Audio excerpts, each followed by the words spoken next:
After watching this video, you should be better prepared to list the 4 traits an idea must carry in order to be easily understood and shareable, to identify the 4 psychological aspects that help motivate people to share content and ideas with others, and to outline a new content idea and test it against the traits necessary to maximize social sharing impact. Let's begin Lesson 2, Building Content that is Inherently Shareable. Now, when it comes down to driving social sharing, there's truth to the fact that sometimes you're going to create a piece of content just on a whim without putting much time or thought or energy into it, and it's just going to take off. Sometimes it's about luck. It's about the right content at the right time, launched in the right place, and picked up by the right person. But it's not all about luck, and it's important to understand that when it comes to social sharing, there are certainly some things that you can do to stack the deck in your favor. So I want to walk you through a couple simple concepts. These are 4 traits that help intrinsically make your content more shareable. And a lot of these are inspired by some of the writings that you'll find in the book Made to Stick by Chip and Dan Heath, which is an outstanding read in understanding, again, sort of the psychology and the intrinsic qualities of content or concepts or ideas that really helps make things inherently shareable. So I want to walk you through these 4 traits and give you a couple sort of examples of seeing it in action so that you really understand what it is, kind of play off them with the way you produce and present your content. The first is the idea of keeping it simple. Complex ideas are difficult for people to remember, and that makes them hard to pass on. If someone can't understand and explain your concept to someone else after the first time they hear it or the first time they're exposed to it, that means it's not going to be simple enough to have that true and intrinsic shareable quality. So you want to make sure that when you're going for that goal of a simple idea, that you're taking the time to test it on a couple people. Call up a friend, call up your mom and explain it to her once and then ask her to explain it back to you. And if she's missing pieces or she can't quite put it together, that's sort of your clue or your trigger that you need to break it down a little bit more to make it easier for everybody to understand. Now, a great example on the simplicity front is Dollar Shave Club.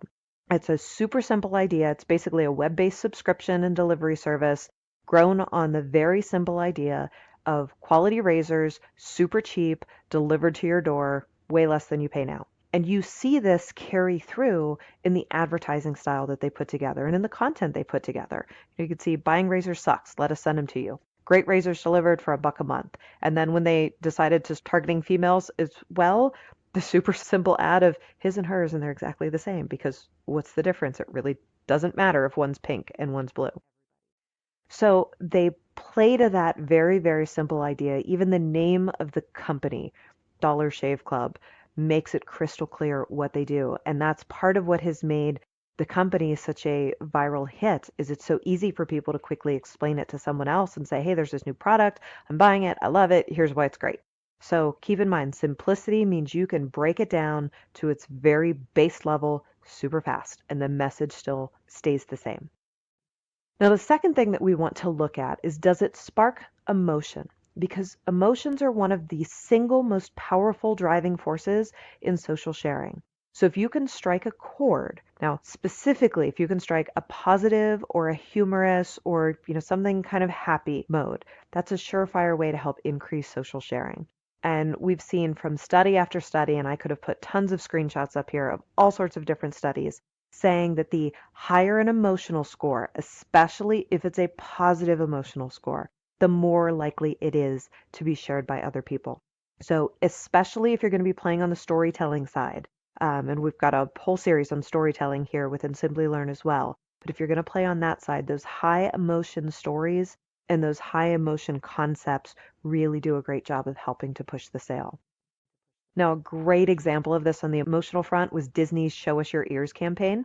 Any of the Disney Worlds or Disneylands is familiar with the concept of the simple little hat that has the Mickey ears on it. Put your name across the back, and there's millions of different styles for them. So Disney basically asked fans to upload pictures of them in their Mickey ears or just of their Mickey ears and said they would donate $5 per upload to the Make-A-Wish Foundation, which is a program that helps children that have life-threatening illnesses get a chance to live out their wish. And for a lot of those kids, the wish is going to Disney World. They prompted 220,000 Instagram pictures to put up. I could have posted legions and legions of these, of people taking selfies, of people pulling the ears down off the shelf and, posing them somewhere and putting the picture up. And they didn't always just put up, the single hashtag that was put together. You can see in this last example, loads and loads of, Disney love, Disney merchandise, Disney bound, all sorts of different ones. And so it spreads and it really takes hold because it's one of those things that people have a lot of wonderful positive memories around. Another thing that we can look at and ask ourselves is it unusual? Because moving outside of the standard expectations of content, that's one of those things that makes a huge difference in catching the interest of people. If you're the 27th person or the 5,000th person to write about the same topic or to put together the same story, or offer the same product, people just don't care on the same front. But if you can find a way to put a new spin or a new twist on something, that tends to catch people's eyes. So a great example of this one is Tom's Shoes, who did a Day Without Shoes campaign. And basically they invited people to go for a day without shoes and to post pictures of themselves barefoot to raise awareness for how many children and how many people in the world do not have access to shoes. And they said for every picture that went up and that got tagged with that, they would donate a pair of shoes to someone. And traditionally, Tom's has always donated one pair of shoes for every pair that's been purchased. So it was a way for people that might not have the $40 or $50 to buy a pair of Tom's to still get in on, sort of the good and on the sharing. It prompted over 290,000 pictures to come pouring in from over 30 different countries. And again, it was one of those things that stands out when people are scrolling through their Instagram feed or, someone's looking at what's going on in a Snapchat story.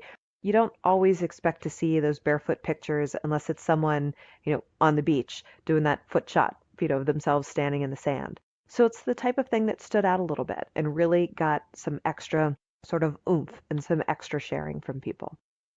And then the final one that we want to ask ourselves is, will people risk their reputation on it? And this is a huge part of anything that takes place in social sharing, because anytime you're asking someone to share your content or your story, they're attaching their own name to it. And that means that they're attaching the implied credibility they have earned with their audience. So if they say, hey, this is something really great, and people click through and hate it, that damages the credibility. And it means the next time around, people are going to be a little bit less likely to listen to them.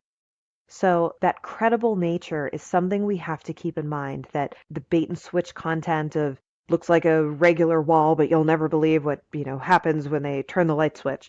Those types of sort of clickbait that lead into just useless content that isn't even remotely exciting, people have lost their tolerance for it.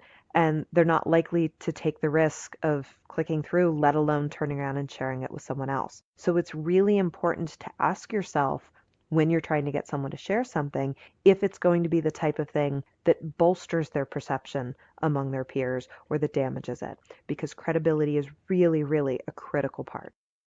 Now, a great credible example is pretty much any version of unboxing videos and consumer reviews that we see popping up. So most of the box services, Birchbox, we mentioned Dollar Shave Club, BarkBox, all of these different ones, they encourage you to take a picture of your unboxing and, to post it somewhere. And there's always a send a friend discount code that if they try it, they get a discount and you earn some money back. Pretty much any type of these campaigns that focus on customers sharing their experience or, sort of a usage video or consumer reviews, all of those help cement the credibility of a product. And all of them give people a way to share something that they've discovered and that they enjoy and that they are convinced other people will also like. So encouraging that type of sharing tends to be really, really effective.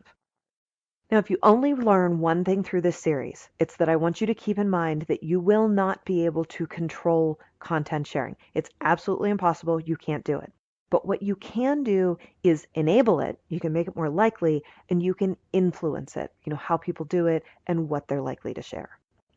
One of the big areas of focus that we'll have during this particular training module is the psychology of social sharing. Again, understanding those traits that are intrinsic to the content, but also understanding how people tend to react to concepts and ideas and what makes them feel a connection to something that's enough that they want to turn around and share it with other people. And again, it's important to have these ideas in the back of your head because, well, we all tend to focus really well on the content that we're an expert on, that our company does, or that's, related lifestyle-wise or topically wise to what our company might do. Sometimes it's easy for us to lose focus on things from the consumer side of things. So I want to walk you through some of the different things that help motivate people to share. One of the first ones that we especially tend to see happening with sort of hobbyists and influencers is the concept of knowledge. And this is basically that people love to be identified by other people as that one person that you can turn to for advice or input or concepts. This is what drives hobby blogging, thought leadership, and people that reviews of movies or products or services. Being able to enable that by giving them that experience or that understanding or that exposure is one of the ways that you can help motivate people to share the content that you've put in front of them. Now, another thing that tends to drive people to share on the psychological front is the idea of ego. People love to be the first one to have the newest or coolest thing around, or to have some type of special access or privilege. So one of the ways to appeal to ego-driven sharers, and we tend to see this happen a lot within the influencer realm, people that really, again, like to be that sort of recognized and admired voice within their topic or within their industry, is to offer them some type of early access, to give them previews, or maybe some type of behind-the-scenes insight. And this can run the scale in a couple different places. It can be something that's offered to everyday consumers. Maybe you're doing something that's time sensitive on, Snapchat or maybe on Twitter, that you want those instant shares to take place. Or maybe it's the type of thing that's a little more focused and a little more planned out, that you give a limited number of people that early access or the preview so that they can be the ones to break the story. Now, there's also the idea of passion. We've talked a lot about emotion, and that positive emotions really play a heavy role in how people react to our content, but also in their willingness to pass it along to other people.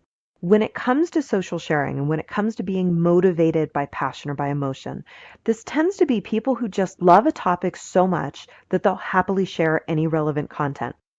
So again, we see this in highly emotional verticals. So if you do consumer packaged goods and you're appealing to moms, or you're appealing to brides, or you're appealing to any subset that tends to already have emotion tied to it intrinsically, this is one of those ways that there's a lot of potential to reach out and really tap people, to play to the thing that they really care about and are passionate about. Now, there's also the more tangible concept, reward, and people being motivated to share based on what they might get in return. This might be a tangible or an intangible benefit. And a lot of the intangible benefits, it's important to know, kind of tie back to that ego or to the knowledge side of things. So a lot of times, to make it a little more clear-cut and simple, we're focused on that tangible side. You're sharing a concept, or, maybe you're sharing your Mickey ears as part of a contest or part of a campaign. There's something that can be associated directly with the action that gives some measure of positive feedback. Now, when you're putting your content together, keep in mind the need to integrate these concepts together. It might be that you're putting a combination of them together. Maybe you're appealing to knowledge and ego. Maybe it's about passion and ego. Maybe it's about ego and reward. You can have more than one of them work together in tandem. So when building out ideas, make sure that you're keeping these traits in mind and that you're fine-tuning your ideas based on some of this newfound knowledge to make sure you've got better impact. Hey, want to become an expert in digital marketing? Then subscribe to the Simplilearn channel and click here to watch more such videos. To nerd up and get certified in digital marketing, click here.